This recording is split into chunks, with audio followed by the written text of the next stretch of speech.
जो आज उड़ीसा में ओडिया अस्मिता का बारे में प्रश्न आ गया और उड़ीसा अस्मिता आज जैसे एक संकट में पड़ गया, इसके लिए ओडिशा अस्मिता को किभली भाव कैसे उनको फिर सुधारा जाए, इसलिए उड़ीसा सरकार ने अभी शपथ लेने के बाद, सरकार फॉर्मेशन टोटली होने के बाद निश्चित रूप से पहला हमारा काम है उड़ीसा अस्मिता कैसे बजाई रहे और उनके लिए लोगों का सम्मान मिले, उनका सेवा और उनका कल्याण का काम, उनका विकास का काम कैसे रेक्टिफाई किया जाएगा और उनका अस्मिता को बजाय रखा जाएगा।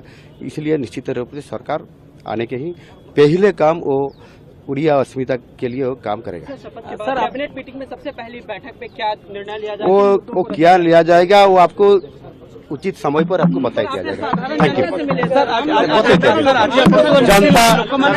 जनता अभी थोड़ा सा उनका 24 वर्षों का जो लास्ट गवर्नमेंट था, इसलिए जनता दुखी है।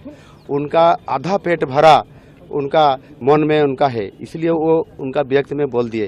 तो जो नया सरकार आ रहा है, हमारा डबल इंजन सरकार और मोदी जी का जो मोदी गारंटी है, उसी गारंटी के लेते हुए उड़ीसा सरकार में भी निश्चित रूप से जो लोग नीचे हैं, उनका प्रॉब्लम सारी पड़े हुए हैं, उनको समाधान करने के लिए ये सरकार जरूर करेगा।